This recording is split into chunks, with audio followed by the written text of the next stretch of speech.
नमस्कार।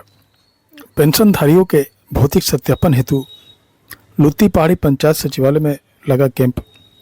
बताते चले कि झारखंड सरकार के निर्देशानुसार लुत्ती पहाड़ी पंचायत के सभी प्रकार के पेंशनधारियों के भौतिक सत्यापन हेतु एक विशेष कैंप का आयोजन लुत्ती पहाड़ी पंचायत सचिवालय में रविवार 10 अगस्त के दिन किया गया।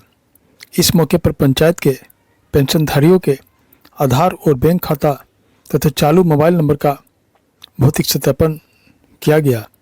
इस मौके पर लुत्ती पहाड़ी पंचायत के सचिव सुभाष राम ने कहा कि सरकार के निर्देशानुसार पंचायत क्षेत्र में रहने वाले सभी पेंशनधारियों का भौतिक सत्यापन किया जा रहा है।